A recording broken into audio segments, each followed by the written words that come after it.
Hi, I'm Johnny Profane. DSM-5, diagnosis 299.00.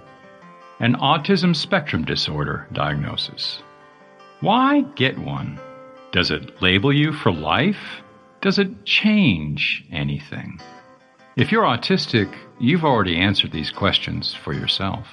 But if you love one, parent one, employ some, or wonder if you are one, well, these are more than casual questions. Here's my story. Autistic as fuck out loud. Episode 8, How to Get Diagnosed Actually Autistic in just 26 years. Real talk, adult to adult. But I suspect you'll find some reassurance here and info you may want to share with someone you know. Who cares?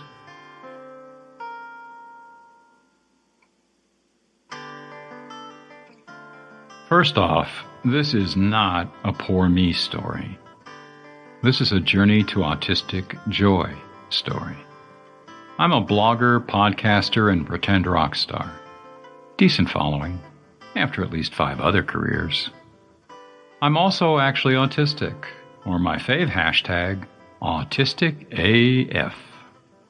2 most frequent private message questions I get, not about lyrics or why I rock a mohawk at nearly 70. The first, could I be autistic? And the second, should I get a diagnosis? Well, here's my way long, way detailed, way actually autistic answer.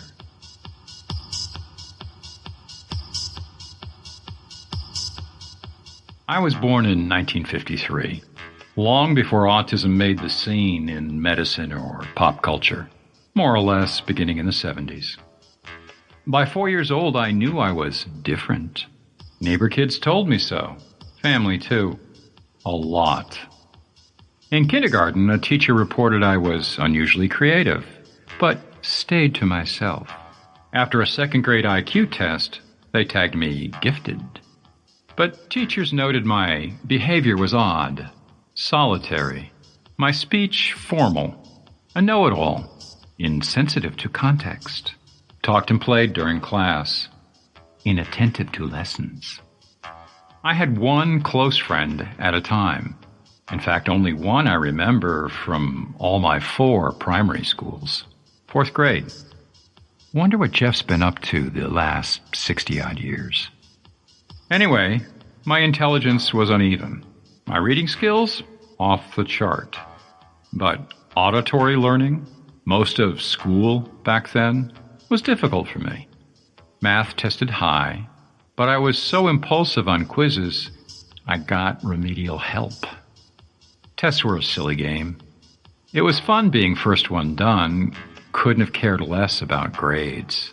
I'm a process, not a results-oriented guy. And most glaring of all, classmates, cousins, probably even parents, disliked, even hated me. I was a target for mockery, hate speech, bullying, physical and sexual attacks, later molestation. Plus, I earned almost universal disappointment. You're not living up to your potential. After graduation, dozens of jobs, dozens of relocations, lost years in a cult, lost years in awkward, mismatched relationships. And truth? A history of causing great pain to others. Inadvertently, maybe, but not always. Then, circling back to those couple of decades in what most would label a cult. Something was wrong with this picture.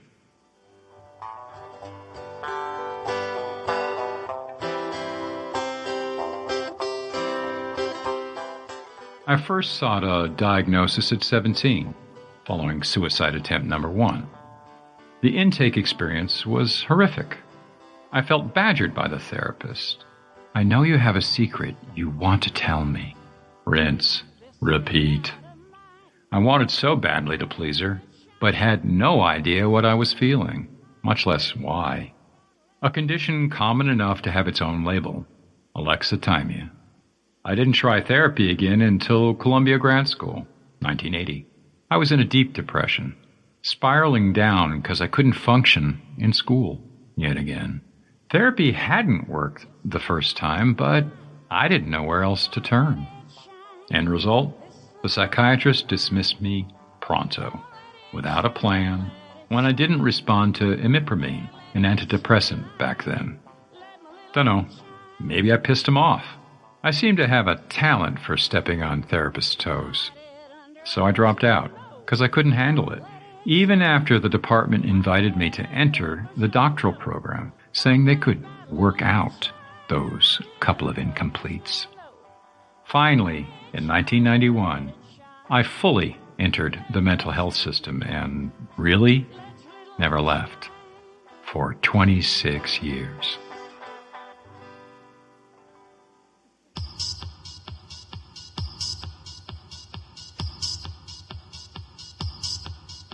Each new psychiatrist, psychologist, therapeutic social worker, each diagnosed me, beaming with confidence. Each was something entirely different. Between 1991 and 2017, I caught adjustment disorder, major depression, type 2 bipolarity, rapid cycling bipolarity, malingering, borderline personality disorder, PTSD, dissociative disorder, not otherwise specified, including discussion of multiple personalities. Other suggestions and rule-outs: social and performance anxiety, ADHD, schizophrenia, TIAs, brief blood blocks in the brain, stroke damage. Pretty sure I left a few out. With each new diagnosis, each and every professional told me that he or she had nailed it this time, and unlike any doc in the past, they could really help. Radiating absolute certainty in their methods and drugs. New in just the past few years. Say, believing you can help someone else, does that come with some kind of side order of built-in, self-serving arrogance? All I know is, don't cross them. Beware the backlash if you wound the ego of someone who is only trying to help.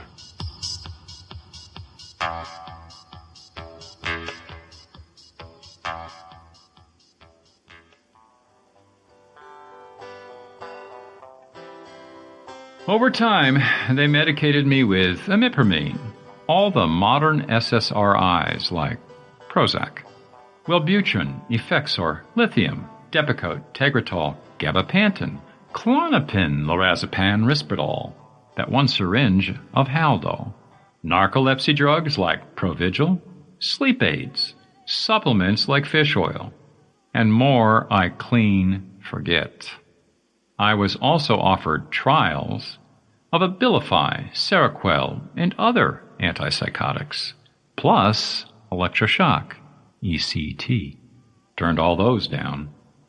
And I survived therapies, including, but not limited to, Jungian, supportive, interpersonal, analytical, psychodynamic, cognitive, task-centered, solution-focused, dialectical behavioral, cognitive behavioral, and the rare session of alternative therapies like EMDR and NLP. Not one of these interventions helped materially. Not one. Yours truly was actually a counselor himself from 2001 to 2011. Strange but true. And my training simply gave me new labels for my bizarre life. No solutions. By the way, I had creepy medication side effects, tics, emotional numbness, difficulty thinking, feeling like a stranger in a strange mind. I dumped all treatment and medication in 2011. Cold turkey.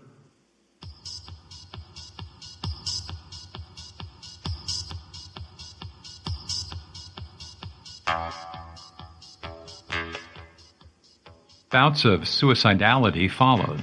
But then again, they never left me during treatment either. Over the years, a few friends and one wife tossed the term autistic around. but I never followed up. It seemed so unlikely. I was so bright, so articulate, even somewhat successful, a few months at a time. I wasn't conscious of it then, and it still throws me. But I'd gotten good at hiding that I was, in reality, dysfunctional, majority of the time. I could pass for normal by masking, when not under stress. Starting in junior high, I practiced classmates' normal behavior in the bathroom mirror.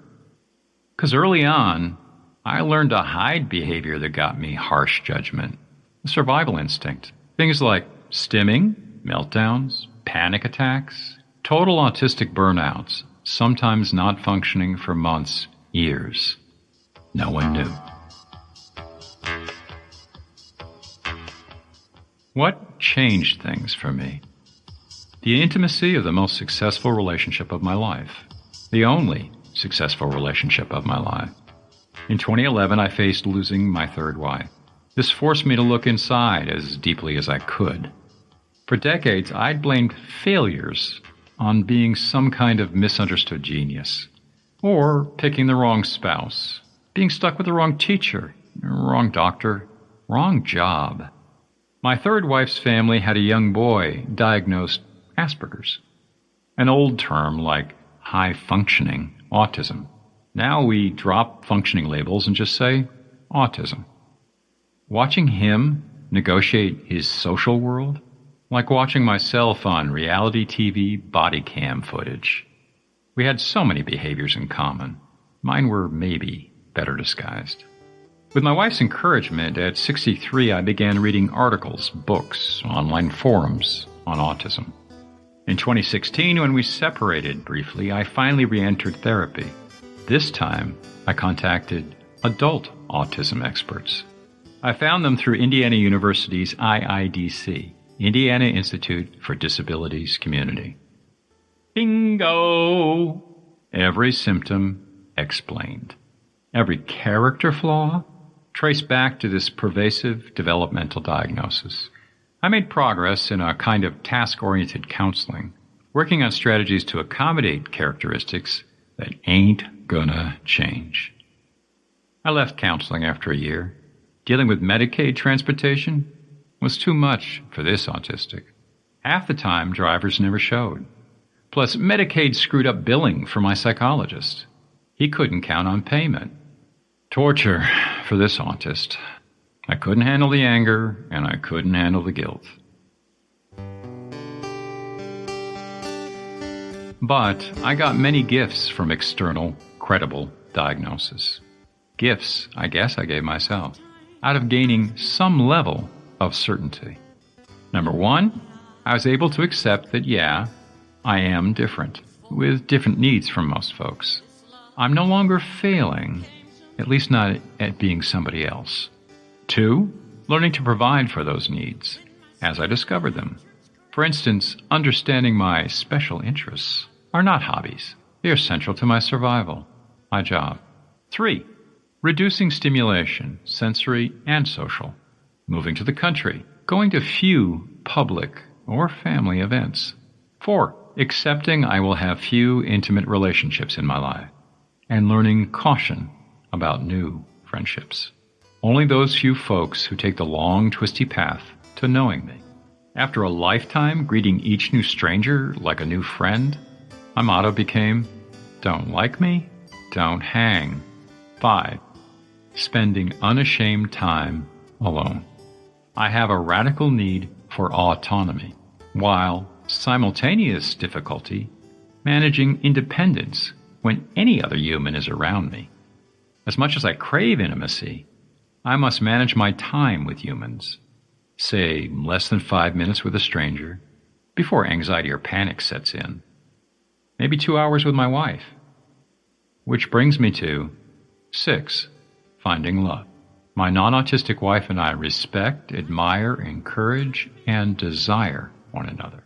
And after solid work, we communicate clearly and with compassion most of the time. Pretty much a first for me. By the way, we're still together, deep in love. But we live in separate homes a few hundred feet apart. She needs breaks from my intensity. Imagine that. And I find even her company exhausting after a few hours.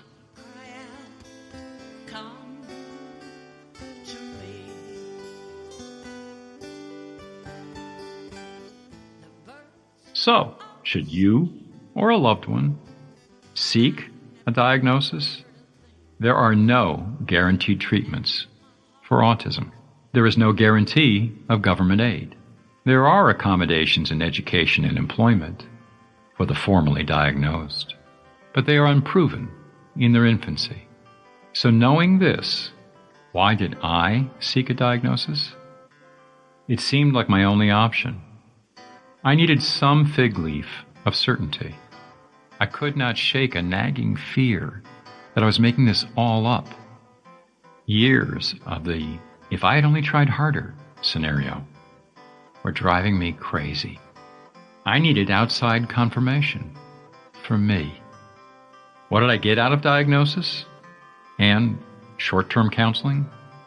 A lot.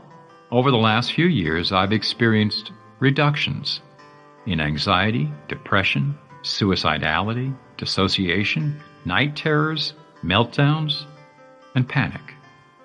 Most important, I've come to realize my natural state, autistic joy, not disease, joy. When I'm focused, creating words or music, walking alone in nature, watering my garden, cooking, fermenting pickles, making bread, decorating, yard sailing, reading, loving on my pets, meditating, even shaving in detail. I'm in the flow. There is no time, there is no space, no surroundings, no memory, no pain. Simply lizard warming in the sun, joy. Everything and everybody that restricts that joy, gotta go. Good riddance. So, diagnosis? Yeah, that's my story. And this time, I'm sticking to it. An earlier version of this podcast appeared in the online publication Neuroclastic. So, this week's personal detail? I ripped right out of the personal history behind this episode. I was founder and publisher of my own magazine at 30, ran an ad agency for years, went to grad school in my late 40s, headed an informal volunteer nonprofit nearly a decade, but on average only functioned about 3 months at a time before going down in flames. Want to know more? Check out my posts, paintings, poems, music, and politics at www.autisticaf.me. And if you enjoyed this episode, please share it on social media.